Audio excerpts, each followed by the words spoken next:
खड़े क्यों?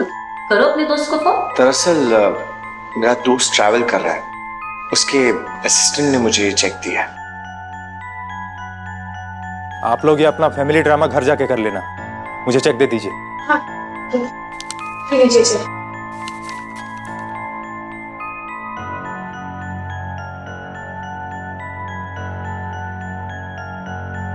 मॉम, जैसा आप कबीर के बारे में सोच रही है ना, वो वैसा नहीं है। कबीर ने पैसों के बदले मेरे साथ जबरदस्ती करने की कोशिश की, और अगर गौतम बस सही वक्त पर नहीं आते ना, तो वो अपने प्लान में कामयाब भी हो जाता। बेटा बेटा ठीक है। गीता को अपने कानों पर यकीन नहीं हो रहा था। तुम्हें तो कुछ नहीं हुआ ना बेटा? No dad, I am fine now. तो यही सबसे बड़ी सोचने वाली बात है कि गौतम ये पैसे लाया कहां से। खैर, मुझे इन सबसे कोई मतलब नहीं है। जिंदगी में पहली बार इसने कोई ढंग का काम किया है। अरे खाक ढंग का काम किया, पता नहीं कहां से मांग के लाया होगा। हमें सबके पैसे चुकाने होंगे ना।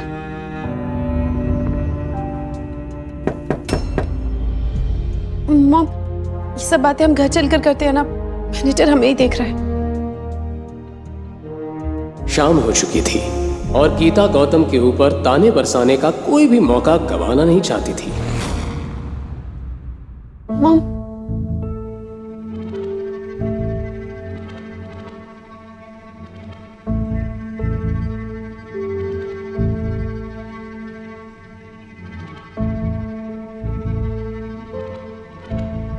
यहाँ खड़े मत रहो, मेरे लिए चाय ले आओ। जी मॉम। और सुनो, चाय में दूध और इलायची कम डालो। तुम्हारे बाप दादा ने कोई हमें खजाना नहीं दिया हुआ है, समझे? जी मॉम।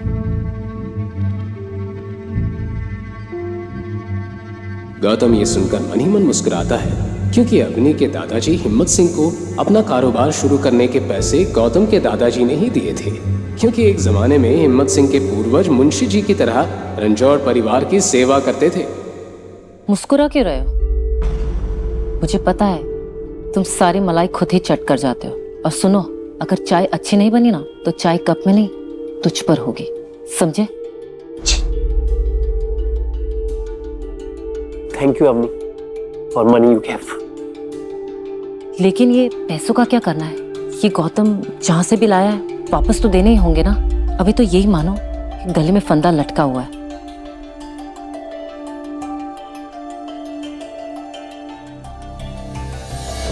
अवनी अपनी सेविंग्स के बारे में सोचने लगी, क्योंकि उसे भी जल्दी से जल्दी गौतम से लिए पैसे वापस लौटाने थे। उसी वक्त गौतम हमेशा की तरह खाने के बारे में पूछने आ गया, क्योंकि घर में अक्सर ही गीता और अनिल की अलग अलग फरमाइश होती थी। मॉम, अभी के लिए हमारी जितनी भी सेविंग्स है हम वो दे देते हैं, बाकी के पैसे मैं धीरे धीरे गौतम को लौटा दूंगी। ठीक है, पहले इससे भी तो पूछो कि इसका अमीर दोस्त बाद में हमसे बाकी के पैसे ले लेगा कि नहीं, क्योंकि सेविंग्स के तो सिर्फ 5 लाख है। कहीं वो मना कर दे तो? नहीं मॉम, उसे पैसों की फिलहाल कोई जल्दी नहीं है। तो फिर ठीक है, हम बाद में ही दे देंगे। लेकिन मॉम, अभी के लिए हम 5 लाख तो दे सकते हैं ना? हाँ बिल्कुल। मैं तुम्हारे नकारे पति की तरह किसी पे बोझ नहीं बनना चाहती।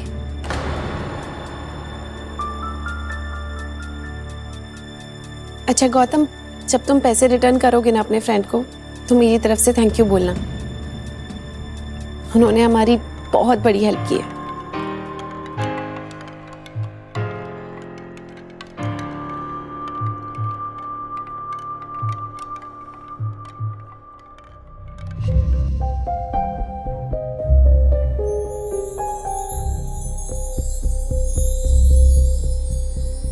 पिछले 4 सालों में गौतम घर का काम करने और खाना बनाने में इतना माहिर हो चुका था कि उसे किसी भी राजस्थानी डिश बनाने में टाइम नहीं लगता था। कुछ देर में सभी खाना खाकर अपने रूम में चले गए।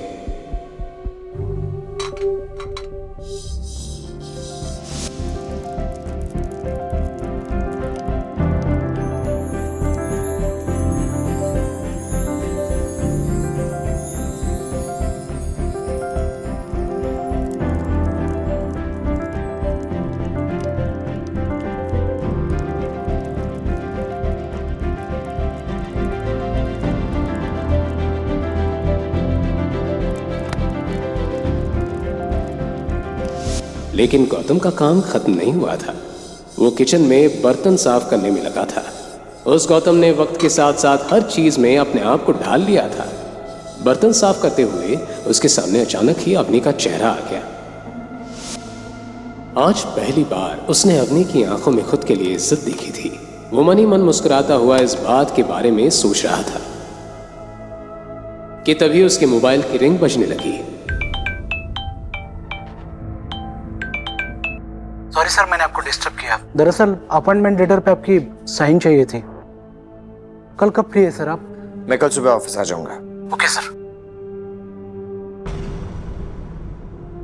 इतनी रात को तुम फोन पे किससे बात कर रहे थे? मैं वो क्रेडिट कार्ड वालों का बहुत फोन आने लग गया आजकल। किसी भी टाइम पे फोन करते बहुत परेशान कर रखा है। मैं परेशान हो गया हूँ इन लोगों से।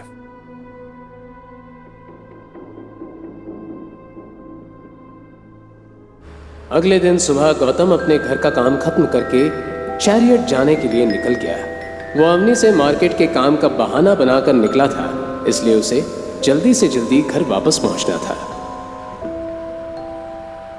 Good morning sir. मैंने सारे सीनियर एग्जीक्यूटिव्स को इन्फॉर्म करके मीटिंग के लिए बुला लिया है सर। आप कब तक पहुंच रहे हैं सर? मिस्टर गुप्ता, आपने किससे पूछकर ये मीटिंग रखी है? मैं नहीं चाहता कि मेरी असलियत किसी के भी सामने आए। Please cancel the meeting. I am sorry sir. मैं मीटिंग कैंसिल कर देता हूँ। आप टेंशन मत लीजिए, आपके बारे में किसी को पता नहीं चलेगा। गुड। मैं आपको आपकी कैबिन में मिलता हूँ।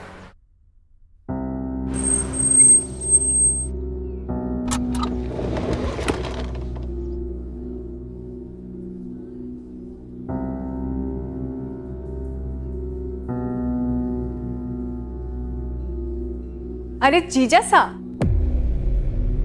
आप यहाँ कहीं रास्ता तो नहीं भूल गए? क्योंकि लूजर्स के लिए इस कंपनी में कोई जगह नहीं। दरअसल उसके सामने खड़ी लड़की और कोई नहीं, अवनी की कजिन शनाया थी। शनाया बचपन से ही अवनी को पसंद नहीं करती थी। इसकी ही कई वजहें थी।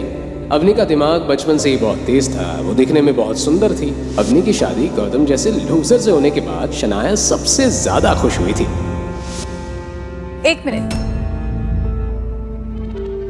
आज शनाया की शादी शहर के सबसे अमीर आदमी रघुवीर पंडित के इकलौते बेटे सिद्धार्थ पंडित से होने वाली थी। रघुवीर पंडित भी चैरियट के साथ मिलकर काम करता था। चैरियट की ही बदौलत उसका जोधपुर में बहुत दबदबा था, और इसी दबदबे और नाम को देखकर अवनी की दादी गायत्री देवी ने अपनी पोती की शादी सिद्धार्थ पंडित के साथ तय कर दी। गौतम हमेशा की तरह आज भी शनाया के ताने सुनकर खामोश खड़ा रहा। खैर छोड़ो, तुम क्या ही कहोगे। तुम्हारे जैसे आदमी की हमारे सामने खड़े होने की औकात भी नहीं है। वेल, हम यहाँ शेखर अंकल को अपनी शादी की इनविटेशन कार्ड देने आए थे। अगर तुम चाहो तो तुम भी शादी में आ सकते हो। तुम्हारे लिए वेटर का काम रिजर्व करके रख दूंगी। आपकी शादी में मुझे वेटर बनने का कोई शौक नहीं है।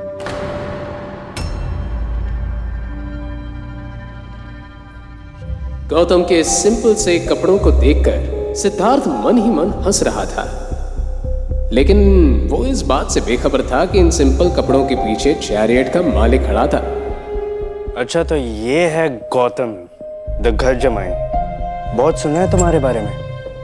तुम वही हो ना जो अपनी पत्नी के टुकड़ों पर पलते हो? आज फाइनली दर्शन हो ही गया। वैसे फॉर योर काइंड इन्फॉर्मेशन, इस बिल्डिंग में ना तुम्हारे जैसे लूजर्स की जगह नहीं है। तो तुम मैं एक्चुअली यहाँ पे जॉब मांगने आया था। नौकरी? सीरियसली? यहाँ झाड़ू पोछे के लिए कोई वैकेंसी नहीं है। शनाया, लगता है ये गार्ड के जॉब के लिए आए हैं। All the best. जीजा साहब, अवनी की कमाई से घर के खर्चे पूरे नहीं होते ना। वैसे नौकरी लगने के चांसेस कम लग रहे हैं। एक काम कर, ये ले, रख ले, काम आएगा। ये तो वक्त ही बताएगा कि ये किसके काम आने वाला है। इसे संभाल के रखना, बहुत जल्द तुम्हारे काम आने वाला है। क्या कहा तुमने? तुम्हारी हिम्मत कैसी हुई मेरे से ऐसे बात करने की? इसके बाद जो कुछ भी कहना, जो कुछ भी करना, सोच समझ के करना, समझे तुम? क्या क्या कर लेगा बे तू? बोल, क्या करेगा? बेबी छोड़ो ना, किस लोफर के मुंह लग रहे हो तुम? हम जिस काम के लिए आए थे वो काम पूरा कर लेते हैं। वैसे भी इस आदमी के पास कोई काम धंधा तो है नहीं।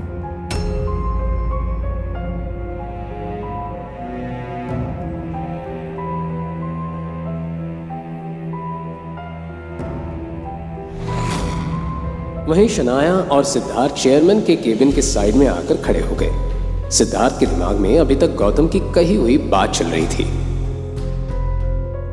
छोड़ो ना बेबी, तुम अभी तक उस घर जमाई के बारे में सोच रहे हो। शनाया, उस घर जमाई ने गलत आदमी से पंगा लिया।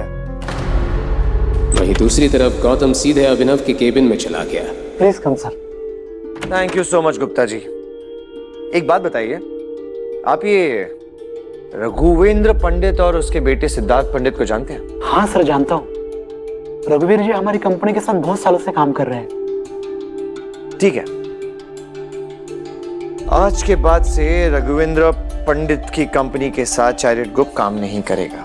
उनके साथ जो भी डील्स होने वाली है सब कैंसिल कर दी जाए और उन्हें इन्फॉर्म कर दिया जाए कि जो लोग दूसरों की इज्जत नहीं करते हम उनके साथ काम नहीं करते, क्योंकि काम जो होता है वो औकात देखकर नहीं हालात देखकर दिया जाता है। क्या सिद्धार्थ गौतम को चेयरमैन के साथ बात करते देख लेगा? क्या अवनी गौतम के लाए हुए पैसों का सच जान पाएगी? आगे की कहानी जानने के लिए देखिए अगला एपिसोड सिर्फ पॉकेट एफएम के यूट्यूब चैनल पर और रॉयल वारिस के सारे एपिसोड्स को सुनने के लिए डिस्क्रिप्शन में दी लिंक से डाउनलोड करें पॉकेट एफएम ऐप।